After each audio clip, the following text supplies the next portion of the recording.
Welcome to the Lock Shop with Nielson and Hustler.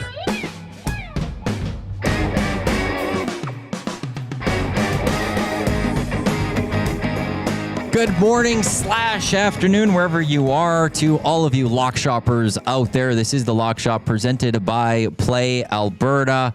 For those watching on the YouTube, you'll see that Play Alberta logo pop up right there. There it is. Thank you, YouTube Trev, for that one. Thank you to everyone for listening live across the Edmonton Sports Talk audio channels on edmontonsportstalk.com.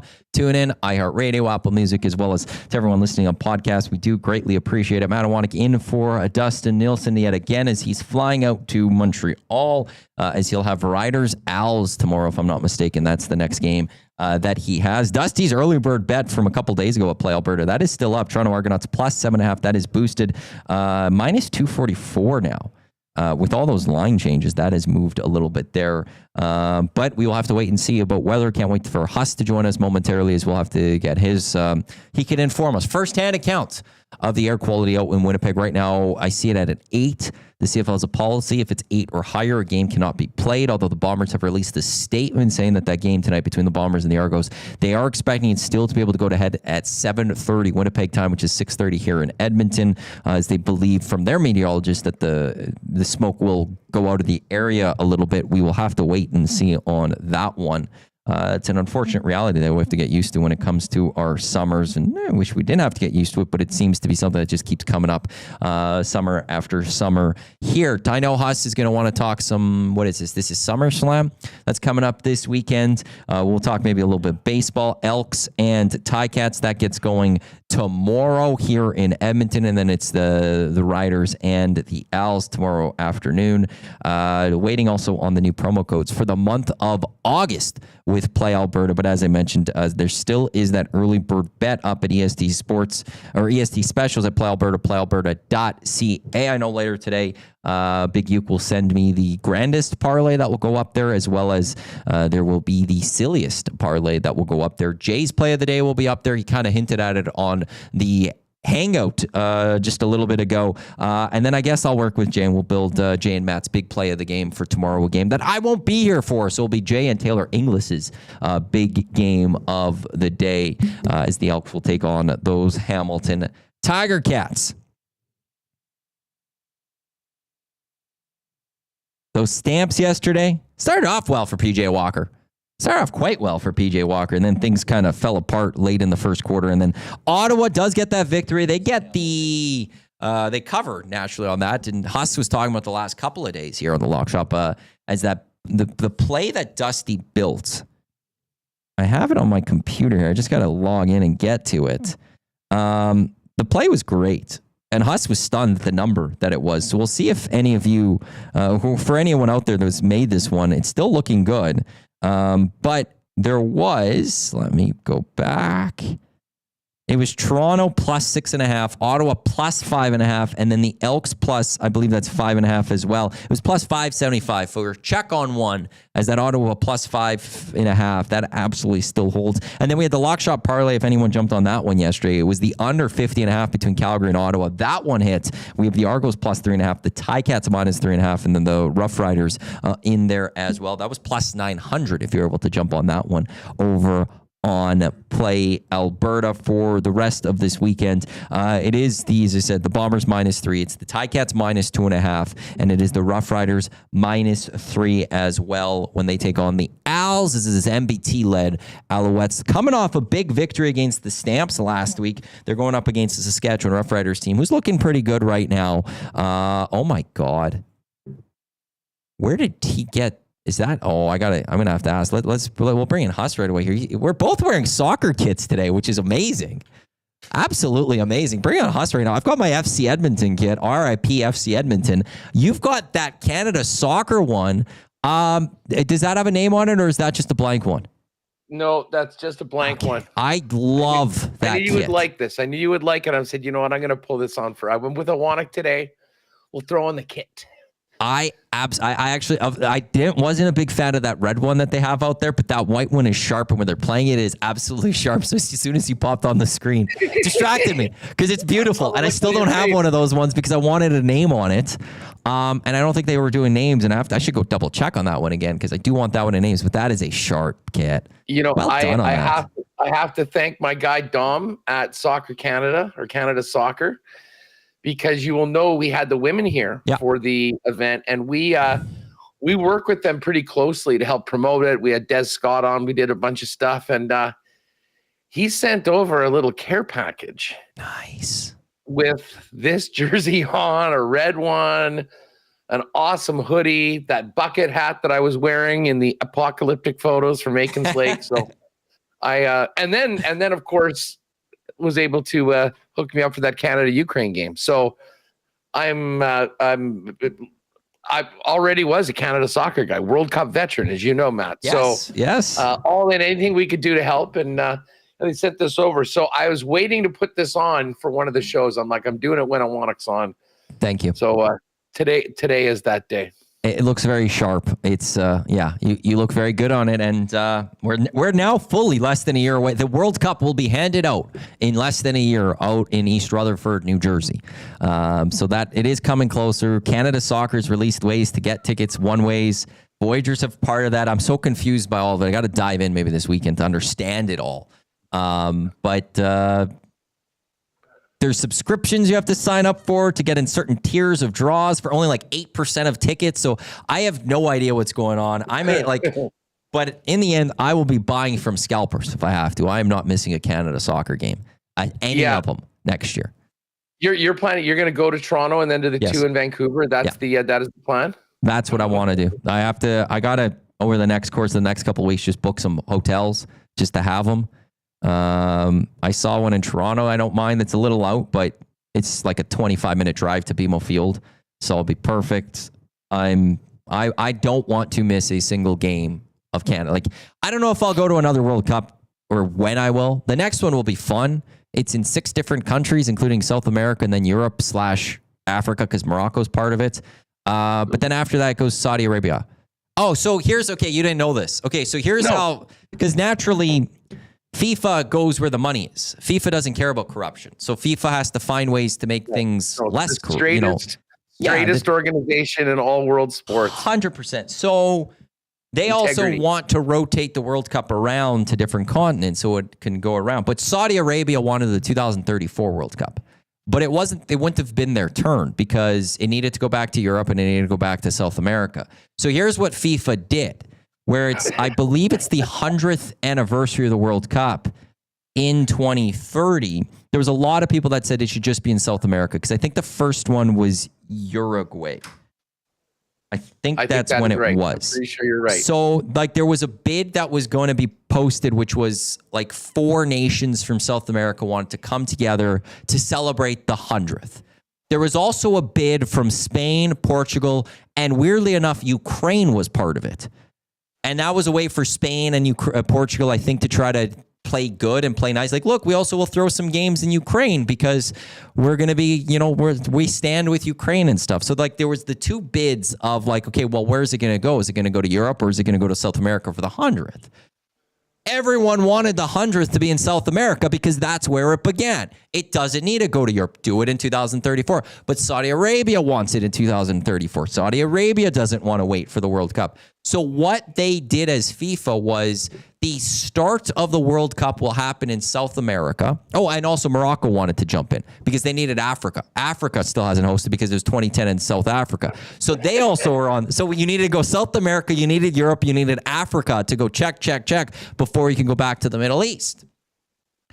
So Morocco wanted a bid. Morocco wanted another. So what happened was, the start of the 2030 World Cup is going to start in South America. And then Spain and Portugal dropped Ukraine and they added Morocco. And the World Cup is going to shift to Spain, Portugal, and Morocco. So FIFA in one World Cup went check to South America, check to Europe, check to Africa, Saudi Arabia, give us our money because we're giving it to you in 2034 because nobody wants it in 2034. There's no one's bidding. So here, take it. That's how it went out. So do we know how this is going to work? They're doing the group stages? Or they'll just do groups in two different places and then move on to the championship round. That's a great probably question. In Europe. So there'll be a special match and 100th celebration in Uruguay, as well as one match each in Argentina and Paraguay. So they all get, it looks like, one match. Then it goes to Spain, Portugal, and Morocco. I think, if I'm reading this correctly. That's how it kind of plays out. So yeah, it's Morocco, Portugal, Spain will carry the majority of it, but there will be a single match in three nations in Argentina, Paraguay, and Uruguay in South America, just so FIFA could check a bunch of boxes and take the money of Saudi Arabia and go to Saudi Arabia as early as possible. Okay, so imagine being Canada, for instance, and you get into Uruguay's group. And so that's your game. You travel to Uruguay, and then your next match is in like Morocco or Spain or something like that. Well, you that's not weird to you, Huss. That's not. No. It's very like think about the Qatar World Cup and how close everything was. It's very similar. You know, they're going the other direction. What about 2026? Because I think there's a lot of people that they're into the World Cup. They don't follow it though. So we're less than a year away. Obviously, there's the ticket stuff. What is the draw's going to be on the 5th of December? Is that right? Yeah, it's sometime in December. I don't know if I saw a date for it, unless they recently announced it. Because I looked just a couple weeks ago and there wasn't an official date as of yet. So then we'll know the group kind of the World Cup. There is a simulators you can do online of what it kind of might look like. I was having fun with it a couple of weeks ago on the station. Here, I'll do a quick draw, and I'll let you know what I've grouped. So it's 4 teams per group. 4 teams per group. Top 2 make it, and then a certain number of third places will move on. So this is based on, not all the teams are official yet, so this is kind of a guess, but I'll let you know what I've drawn Canada into right away here. It's just doing it right now. But then how Canada works is Toronto, Vancouver for the first 3 matches. If they win their group, the next match will be in Vancouver. If they win that one, I think they stay in Vancouver for one more, and then they'd have to go to the States. If they come second or third in their group, they'll head to the U.S., and there's different paths to the U.S., and they won't play in Canada anymore. But if they could come out atop of their group, then they will be able to. This is I've drawn Uruguay into Canada right now, so that's not a good start. Are they good? Uruguay's very good, and then Cameroon. Last time I did this, it was a very soft group for Canada. So with 48 nations, there's a very good chance Canada's going to be in a group where they should come out on top, and then they should be just staying in Vancouver. The only thing is, I believe all training, because you don't go to the city that you're going to play in and train there for a bunch of days. You have camps that you return to, and then you fly to your next city, which is, again, that 2030 World Cup. It's going to be weird how those camps work. I think they're all in the U.S., so it's not determined yet where Canada is going to be. But those are all in the U.S. I also got Slovakian with Canada. So my simulator has Canada, Uruguay, Cameroon, and Slovakia. Canada should finish at least in the top 2 of that one. But yeah, so that's how it would work. By the way, just on 2030, on the Wikipedia page, there's already controversies part to it. It says, and I'll read the second paragraph. It goes, with the FIFA rotation system, the 4 federations were unable to bid because they checked off the boxes of 3 of them in this World Cup, leaving only the African and the Oceania region. This led to accusations that FIFA intentionally selected these countries, especially in the South America region, to ensure Saudi Arabia, with major human rights controversies, would win its bid unopposed. So, FIFA. That sounds just all part of business. For 48, so the pods go 12 12, 12, 12? What do you mean? Is that right? Like there's 48 teams. Yeah. So there's 12 groups of 4? Yep. Yep. And Canada is in the first pod. We're so pot 1. You're not playing the top 10 teams in the world for sure. Yeah. Well, Canada, Mexico, US are all in the top. Yeah. Get 3 spots. And I guess in the other 9 top teams. So then it's the 9. So like right now with this, so Argentina, France, Germany, Portugal, Netherlands, Belgium, Spain, England, and Brazil would immediately, Canada, like I don't, unless there's some major changing coming to the world rankings or the pots, likelihood is like Canada won't face any of those ones. So then we get pot 2, 3, 4, which is why when you're a host, you're in a good spot to advance because right off the bat, you're not in a position where you're going to have to take on one of the best right away. So what's the second pod? Like the best team, like the worst draw you can get down to by ranking the most favorable. Well, based on this one simulator I have, I would say Uruguay would be one of those. I'm just trying to see, okay, the teams, I don't think they're potted yet. They won't be potted yet. Because a lot of nations haven't qualified yet. We're still through, like no one from UEFA has qualified just yet, which is Europe. It's going to be interesting to see. But when I look at this simulator, like Uruguay would be the tough one. Morocco would be tough. We saw them at the last one. Switzerland is there. Denmark is there. But then once you get to pots 3 and 4, that's where it's like, okay, for Canada, those ones should be winnable. Like there shouldn't be any concern about those ones, which means you should finish top 2. And that's where if Canada was in a pot, let's say if they were in this, they might be, there's the risk of being pot 3 or pot 2. And if you're pot 3, then you're stuck with 1 and 2. Totally. And it's a tough schedule. So Canada, you start as a host nation in a very nice spot, and we'll see what it is. I can't wait for the draw show. It's just so much fun. I know it'll be amazing, and we'll be able to then just talk about these matches for another 6 months. But it would be nice. I mean, if you can get a favorable team coming in the 2-hole, then you can start. I mean, listen, we want to win this group and stay in Canada and play in BC. So, anyways, I'm with you. I love the way that they do this. This is the first year of the 48, so there'll be extra teams. I think at the start they were talking about just doing 3-team groups. They were like, you can't just go for 2 games in a World Cup and be done. Well, also it creates the controversy of that as has happened in the World Cup. I want to say 80s, but one thing that you see now, and this was to protect against that, is there's single matches throughout the World Cup. They only play 1 match at a time until it's the 3rd match of a group.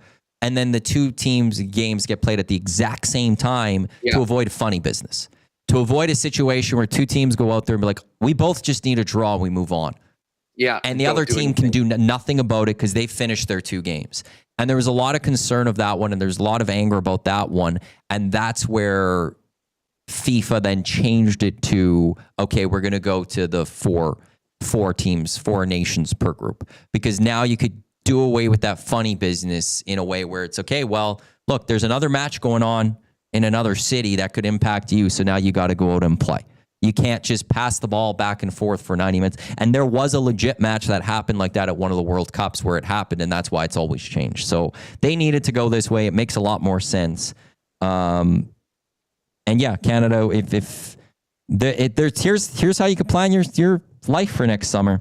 June 12th in Toronto, June 18th in Vancouver, June 24th in Vancouver. If they win that group, they will be in Vancouver on July 2nd. July 7th, they would be in Vancouver. Then July 11th, they'd go to Kansas City if they could keep progressing. Can you imagine if they could win that group the day after Canada Day, Canada playing at home in the World Cup in the knockout round? Just move Canada Day to the 2nd for that one instead. Just let's just, because Canada Day next year is on a Wednesday. As a nation, just declare that Canada Day part 2. So, hey, the knockout round, is it 32 teams? Yes. So essentially 24, that's the top 2, and the next 8 best 3rd place teams based on goals?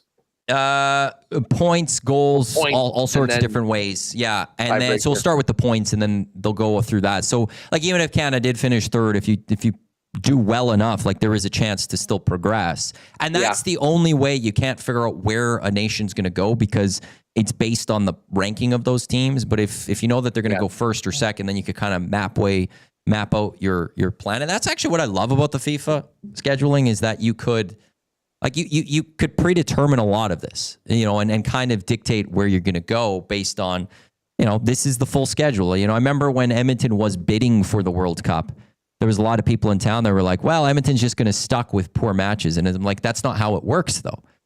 Edmonton gets these matches, and if they been awarded games, and whatever gets drawn into it gets drawn into it. You can't change it. Like Edmonton could have hosted Messi. It's just would have been the reality of a situation because it's all predetermined. Here's a question for you, Huss. I would love this. Okay. I don't think it would happen in a regular season, but imagine if the NHL added an in-season tournament, but you did a draw. You did this. You just randomly drew your group. I would be here. Listen, I want to have a tournament and then bring in some European teams too. Sure. Like that would be amazing. We get the NHL teams, you get the top sort of 4 from Sweden, the Swiss top teams, couple Finnish teams. I don't know. I guess Russia's not really involved in anything anymore, so the KHL is probably not getting an invite. I would imagine those would be the top teams. You could probably Germany, I guess. And then you put them all in and do exactly that. Little round robins. And an hour draw special. It's great.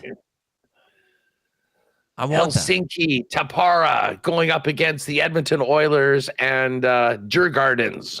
Yeah. And I also want different, even if let's imagine a regular season where every 10 years they just mixed up the divisions through a draw. Winnipeg's in a division with Edmonton, Tampa, Carolina, St. Louis, and Seattle or something just randomness. That's what I love about the draws. It's just so much fun. One team from each division or something like that. It'd be great. Oh, Joe 2988. Jason Kenney is why we get no World Cup games. Are you just trying to throw a steak to a dog here with Gilwanik being on the air? And CD. Here we go. Yeah, I'll just leave that one there still. I've actually kind of gone over it.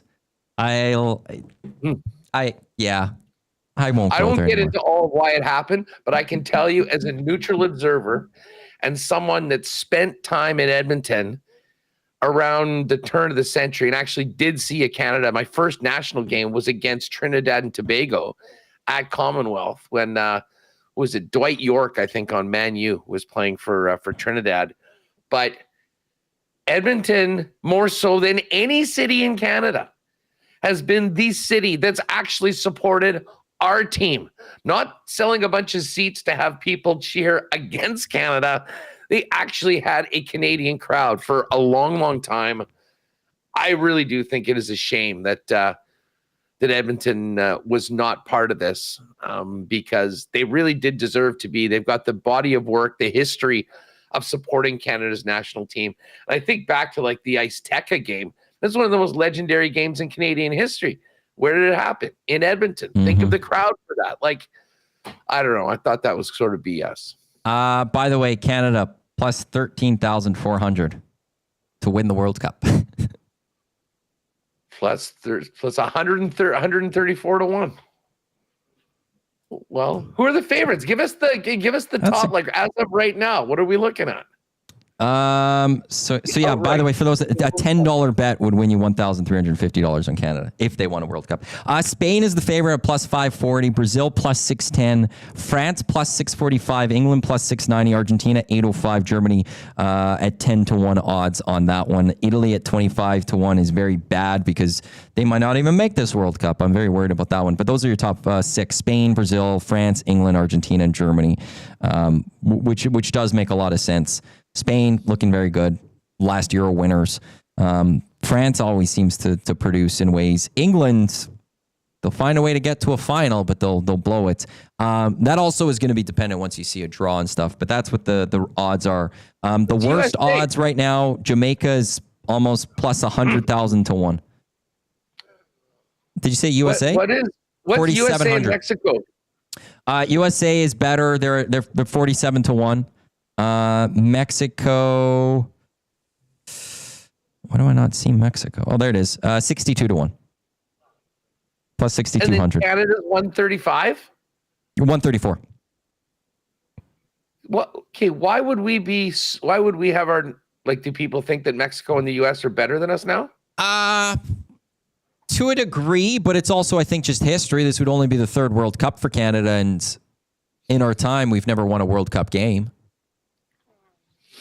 True. You know, Mexico, I don't know what the best result Mexico has. Years ago, have any, like, I'm one of those people that think, like, so whatever that happens. 8 years ago, our team was not even close to what it is right now. Absolutely. But it's just the history of, you know, it's going to be a lot. If you had to make a guess of who's more likely to go win, it'd be probably Mexico over. I would say I'm more surprised Mexico's lower than the U.S. Yeah. Although, and then the other part to this, though, too, is, and there is a history of this, and it's shocking to no one in this things.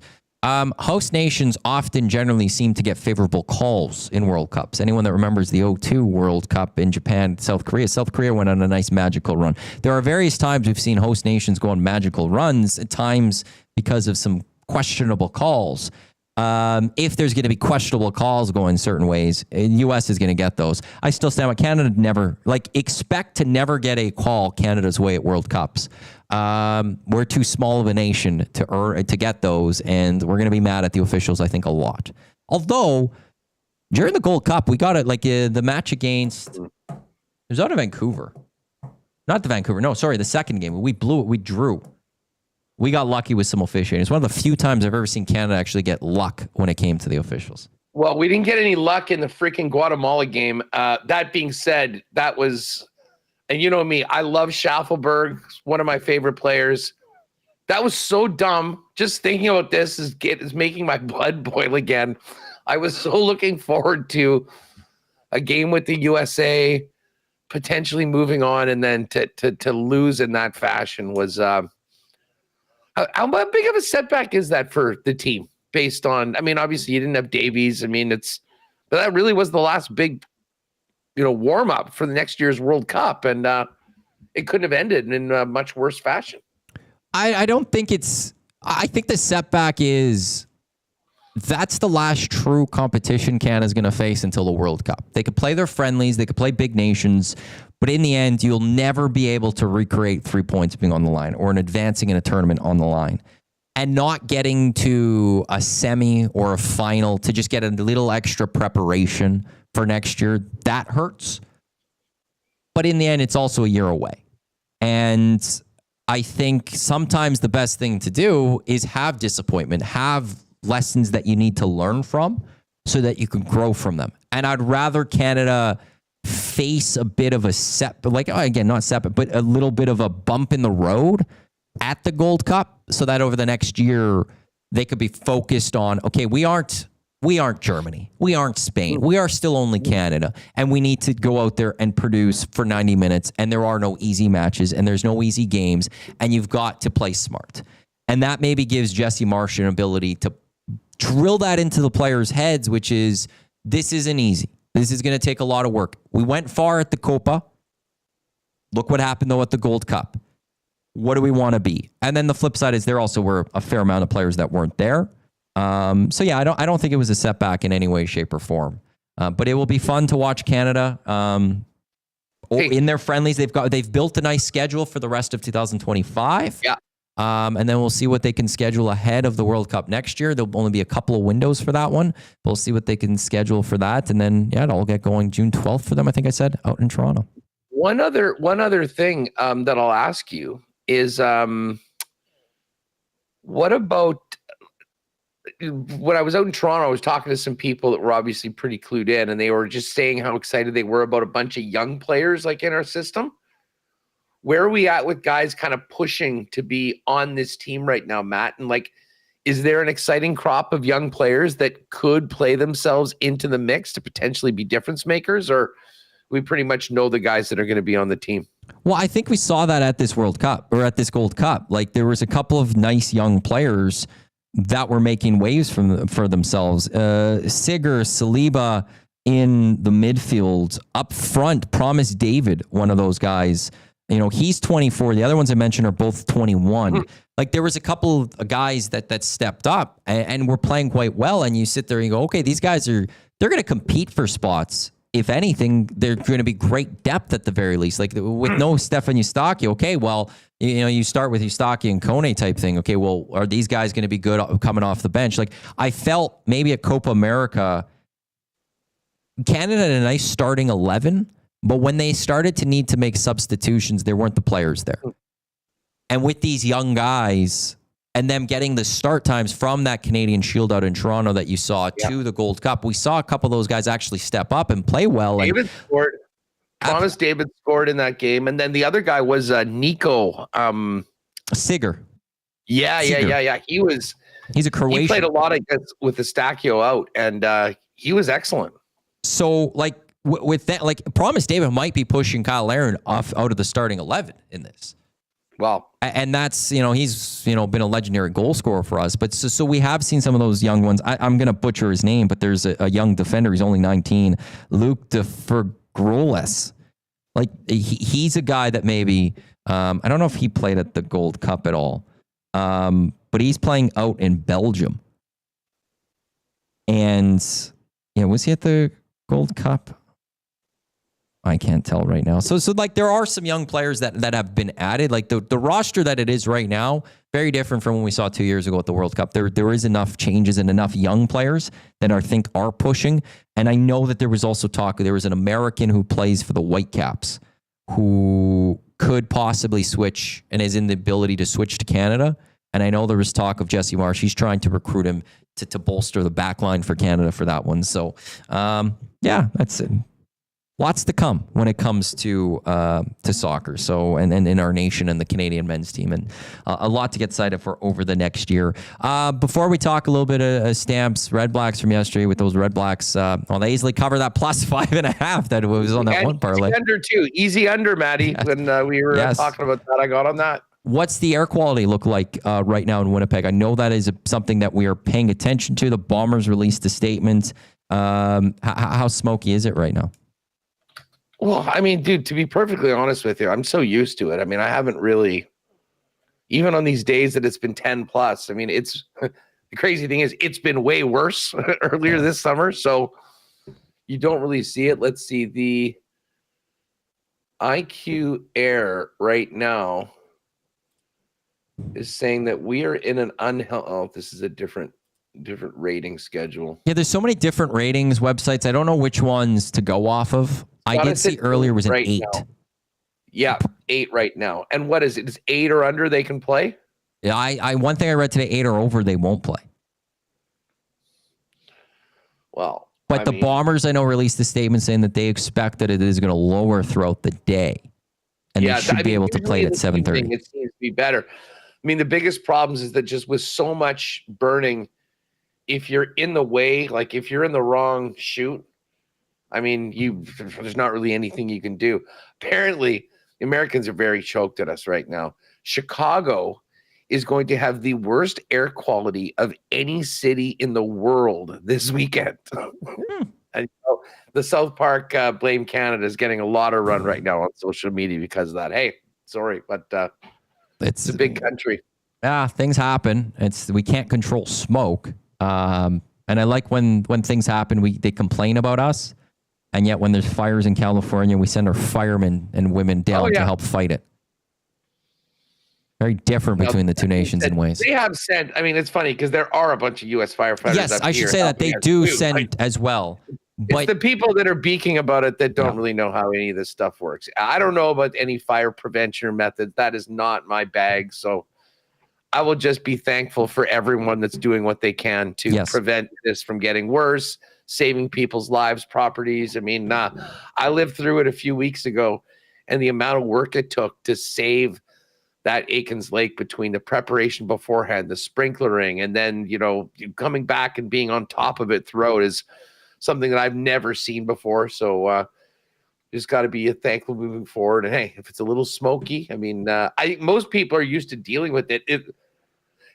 Listen, how long have they had these air quality things in? Because I can never remember growing up this ever being an issue. And I'm sure there's been forest fires our entire lives. Not to this extent. This is a more recent thing. Like Edmonton has been not that smoky this year. The last number of years, there's been smokiness that I've never experienced in Edmonton. I've never experienced once before. And that's an entirely different conversation to get into on things like that. But I never remember looking at air quality and seeing the outside of, I know smog used to be a thing, especially in like LA and the bigger cities. But the wildfires have never been this intense and causing all this havoc. And CFL games have never had to worry in the past about air quality.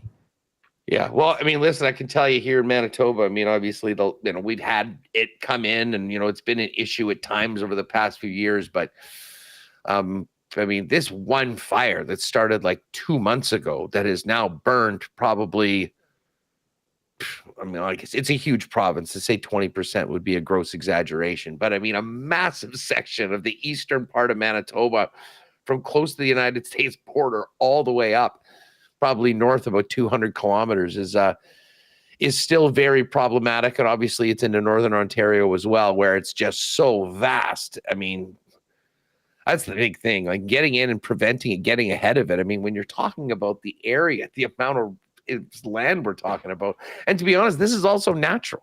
Like these boreal forest areas, like where we were at, I mean, they do regenerate basically every 70, 80 years. I mean, this sort of thing has happened before. It just hasn't happened to this scale and to extent, I think, in our lifetime, and we're dealing with it. I will say this, though, Maddie. Bombers announced a 9th straight sellout, despite how ugly the teams looked in the past month. And if this does get delayed, Wade Miller, to his credit, he understands the fans. They keep the pregame beer special going on. Like if there was like an hour or 2 hour delay for this game tonight, it would be pushing probably one of the drunkest crowds that you'll see in the CFL. And that's saying something, because it'll just turn into one massive cocktail party. Half the crowd, or half, maybe 30% is in that mode no matter what anyways in the North End. So I hope that we can kick off at 7:30. If not, though, good luck to the TSN crew tap dancing for through it all, and good luck to the bartenders at Princess Auto Stadium. Get ready. Really hope it happens, because this there's no sport like football, and having to rescheduling football is the hardest one that you're ever going to have to schedule. A lot easier to reschedule all those other ones. Who do we got? Toronto does play Saturday, and so does Winnipeg next week. So maybe there's an ability to move this game to Sunday if necessary. Tomorrow would be tough because there's a double header already. And I don't know if TSN has the crew to do something like that.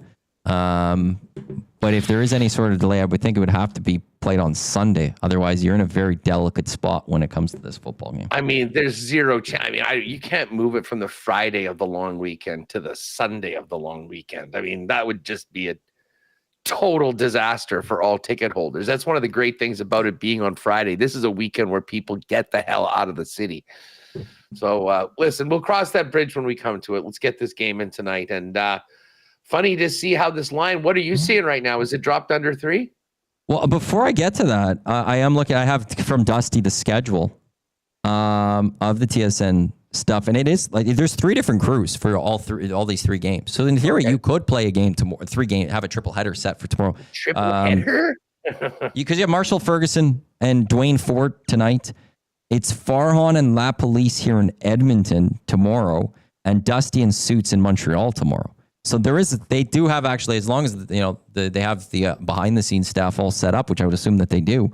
You actually could then potentially do a triple header for tomorrow. This line, it is actually, it's moved. That's moved from in the last 40 minutes. It's Bombers minus 2.5. Yeah. So shifting towards Toronto still. I mean, it opened, as you said, we've had some really wild line movement, nothing more like last night, yesterday, which was 9 points. And Ottawa went from a 5-point dog to the biggest favorite on the money line of the entire week. I can never remember that happening before. But this makes sense. I mean, as I said right out of the gate, that line seemed to be so off with the Bombers laying 6.5 at home, and now the injuries and Zach Caleros not playing. It's just sort of compounding. Listen, I hope that they can get this job done tonight. I'm going to put something together with sort of a Brady Oliveira, 80 rush yards, Nick Dembski, 50 receiving yards. I think Strevler touchdown. But I'm still not touching the spread. I'll put Bombers money line on there, hoping they can find a way to win. But I mean, they may have to win, by one on a Sergio Castillo field goal. This is going to be a real tough test. And I mean, you've seen with the way that this game has been bet and what's happened to the line, especially with the quarterback situation, amongst other injuries for the Bombers, that this, I kind of feel like this should be a pick 'em all along. Okay, we'll give the Bombers 3 points or so for home field advantage, which is legit. This is probably where the game should be. A big game for the Bombers too, and if they want to, keep it closer to the West Division at the top with Saskatchewan, like Calgary, they're not doing much with PJ Walker. I think that can be determined a little bit after yesterday and how the game ended in Montreal. Like Calgary, they're a much different team without VA behind center. But like Saskatchewan going up against Montreal this weekend, like if the Bombers can't find a win here, they could also be looking at 4 games back of the Saskatchewan Roughriders. They could be at 6 points. Saskatchewan could be at 14, although Winnipeg would have a game in hand. That said, Winnipeg's got a nice little schedule coming up in advance of the Labor Day set with Saskatchewan. They got Calgary in Calgary next week, which again, you guys have had just such a weird schedule. 3 times meeting Calgary before Labor Day. Back-to-back against Toronto. You had a back-to-back with BC. There's just one Edmonton game mixed in there, but it's been a very weird schedule for the Bombers. But as I just said, with PJ Walker, it doesn't look... It looks more favorable for Winnipeg in that one. Unless, I guess the flip side is Chris Strevler, seeing how he plays tonight. And then it's Ottawa in week 11 and then Montreal in week 21, which I would assume Davis Alexander's not back for that one. But this is a very important game for the Bombers to keep it close with Saskatchewan because, one of the things is while Saskatchewan did lose a bunch of games last year starting at about this time, one thing that did help Winnipeg go win the West was that sweeping of the Labor Day series. Absolutely. And, it at this point right now, it might not matter in a sense if they sweep that Saskatchewan series because if they're so far behind, they'll close some ground. But you'd want to make it that if you could find a way to sweep those, you could pass Saskatchewan in that situation or tie Saskatchewan. So very important game for them. I do find it hard to believe that the Bombers would, I see the Argos still covering, but I just find it hard to believe that they would lose 2 back-to-back to the Argos. As good as Dinwiddie's been against this team, as good as the Argos have been, with how well coached the Blue Bombers are, I'd feel like they'd find a way to sneak a victory at home against this Argos team. I mean, listen, this last month, all of the lines have been based on it. A lot of people's picks have been based on what we know of the Bombers. They just haven't been anywhere close to their standard for this month. These games haven't been close. In fact, some of these scores have actually flattered Winnipeg with like a late touchdown to make it, not a 28-point game. It's a 21. So the one thing I'll say about this game tonight that I think hopefully will help is the fact that Chris Strevler did and was able to prepare as a starter in week 1 for that game against BC. And it went very well. Jason Hogan was getting a lot of love for the confidence he had in Strevler, and Strev went for 3 TDs and no picks. The Bombers need that Chris Strevler tonight if they're going to win this football game. Because if he's turning the football over, and turnovers have absolutely killed Winnipeg lately, it is going to be real tough. And I don't know if you saw the depth chart, Matt, but some big changes on defense and moving guys to new spots. Jamal Parker is moving over to corner. Reddick Cramdy is moving from the dime back to safety. They've identified that there are some guys that just haven't been getting the job done and moving some guys around. So it'll be interesting to see if the defense can take a big step forward and be able to get off the field a little bit more. And I think we're going to see a lot of Brady Oliveira tonight, a lot of Nick Dembski, the most reliable receiver for the Winnipeg Blue Bombers. And the Bombers need to take care of the football if they're going to win, because I do think that the Argos have a lot of confidence playing against this Winnipeg football team, and they should, with their recent results against the Bombers. And, of course, coming off a pretty convincing win last week as well, where they had their way in pretty much every aspect of the game. How's good old Mike McGuire doing? He's great. Yeah. He was great. I said hi to him for you. We had a good time talking, and I had never met or talked to him before, but I've been a fan of his wrestling pod. I guess it's Celebrate Wrestling. They've got a couple other shows that are on it as well, if you guys are into that. But it was fun. I got a chance to look at the Lions and get a bit of an expert joining us for SummerSlam this weekend. So yeah, for folks that are, I always get lock shoppers asking me, "Hey Haas, what about what are the picks? What are you thinking for the weekend?" I did enlist Mike McGuire to give us his thoughts. This is a guy that talks about it every single week. His thoughts on some likely outcomes. I wasn't necessarily making definitive picks, but just sort of going through the scenarios for some of the big matches. So that's up on the Winnipeg Sports Talk YouTube channel right now. If you want to go over and check it, it just says SummerSlam preview. We kind of just had a general wrestling talk for about 15 minutes and then get into it. So you can see it wherever you want. It is interesting though, for those of you that are looking, I've just pulled up the odds here. Cody Rhodes, minus 286 favorite to beat John Cena. Lots of talk about a potential double switch where Cody Rhodes turns heel and Cena goes back to finish up his run as a good guy. You have to think John Cena's not going out in his final match as a heel, as much as this made a lot of... Is this his final match? Not his final match, but his final run. Like, I think he's got another 3 months or 4 months. Like, by the end of this year, maybe by into the fall, that's it for him. So... this is probably, so whether he loses the title for the final time, this very well could be it. He's not closing it out at like a Royal Rumble or a WrestleMania. Well, he won the title at WrestleMania last year, and I guess there is a possibility they maybe get him to do one. I mean, it's pro wrestling, right? Never say never to anything. But the plan, at least before he went back to his acting and all that, he was going to give a nice stretch, a full farewell tour. And that's sort of what's happening as well. Same odds for the other title match. Gunther, minus 286. CM Punk, plus 195. An interesting theory that McGuire threw out there is that, potentially Punk could win and then Seth Rollins cash in the Money in the Bank. And there's actually a prop as well. The briefcase to be cashed in the match. Yes, minus 111. No, minus 125. There's some Mike speculated that maybe the injury that's keeping Seth Rollins out has sort of been overstated for dramatic purposes, and he might be making it back. But the one thing I'll say about this one, usually when you look at these wrestling odds, like the odds are insane, like minus 1,000. I mean, you pretty much know who's going to win.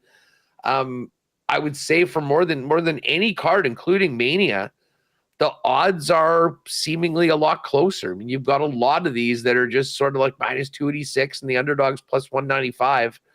And you got to murky you through. I'm going to try and put together maybe a little parlay for this one up a little later on. But I'll tell you what, the music fans are all ready for, did you know that Jelly Roll is in and competing in the squared circle on the weekend? I heard something about Jelly Roll in WWE.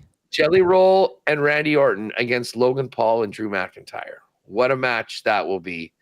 Jelly Roll did put Logan Paul through a table, I believe, on Jimmy Fallon or something like that. And he also should be like the spokesperson for Ozempic because he is just melting away. I don't know if you've seen the guy. Dude, he's probably lost 150 There's pounds. a few people that are candidates for spokesperson of Ozempic. I'm just going to throw that one out there. There's a few people. He's at the top of that list, and now he's getting in the ring. So good for him. I don't know. That'll be sort of neat. But it's a 2-day thing. It's a 2-day thing. The one interesting, just from a betting standpoint, you've got this tag championship where it's a 6-team tables, ladders, and chairs match, which should be wild. Andrade and Rey Fenix plus 140. The Wyatt 6 plus 145. That was 2-1 yesterday. Fraxium, which was 7-1 yesterday, is now at plus 250. And then DIY 8-1, Street Profits 9-1, Motor City Machine Guns 11-1. So it's kind of one of those fun 6-packers to jump on. But yeah, if you are a wrestling fan, enjoy SummerSlam this week and go to WST if you want more on that. Hit up the SummerSlam preview. Leave a comment, hit the thumbs up. You know how it works. My John Cena the memory or my interaction with him. In 2005, SmackDown came through town. He was on an episode, finding the full thing. He was on Carlito's Cabana during that episode, I remember. He ended up with Big Show. He fought Carlito and Matt Morgan. I don't remember Matt Morgan. But after the show, I was with my cousin. We went to where the people would drive away to see if we could see some of the wrestlers, and John Cena was one. And back with it, I've lost this photo, I'm sure, but with my digital camera that you would carry around at the time, I got a picture with John Cena outside of Rexall Place. And he signed the back of my ticket. And then my cousin, because at the time, like, not everyone was fully a fan of John Cena. My cousin was not. He told John Cena that he needed to take a picture with me because he's like, he bought your album. And he did it though, and like, it's like this guy wasted his money on your album. You should take a picture with him type thing. And Cena's like, well, why is that a bad thing or something? But so I had a picture with John Cena. My cousin made fun of his album right to his face. I love. Hey, the album was hot. We all remember the Thugonomics era. He had some bangers. John Cena, just great. A multi-talented individual. Rapping, wrestling, acting, you name it. 20 years. That's 20 years ago now. Haas, what's coming up on WST? We got a busy show. We're going to get ready for this game tonight. Jeff Hamilton is going to pop on the program. We got the Manitoba Derby on the weekend here. Darren Dunn's going to jump on. We'll take a trip around NFL training camps with Hacksaw, and Brandon Rewicki's going to come on. We'll sort of wrap the Jets off season and wrap the discussions of the Dylan Sandberg extension. So yeah, we're all over the map today. Marble race at the end. ESTers all welcome in and around just before 2 p.m. your time. It should be good, and it should be a great long weekend, Matty. I hope you have a good one. You're sticking around E-Town, or are you getting out of Dodge? No, sticking around. I got a buddy's wedding tomorrow that I am attending. It's in Edmonton? Yeah, it's just North Edmonton, the north part of the city. So I've got that, and then enjoy some nice weather. Haas, I know you're off on Tuesday as well. So Dusty will talk with you on Wednesday. I'll be back on Wednesday. Have a great one, fellas. And let's hope that we can start Iwanic is a jinx for the Elks narrative when they get their win and he's not on the EST pre and post. Have a good long weekend. There's Haas. Go check him out. WST. Him and Remus coming up. Gonna build a little bit of a lock shot parlay. I've thought a player prop for Friday. And I'm going to get there to play Alberta, see what I'm going to leave today's game out of this just because I do think this game is going to get played tonight between the Bombers and the Argos, but we shall see. You never know with the air quality. Here's what I am thinking for the lock shop parlay that I'm going to throw up there. Bo Levi Mitchell tomorrow, 2+ passing TDs.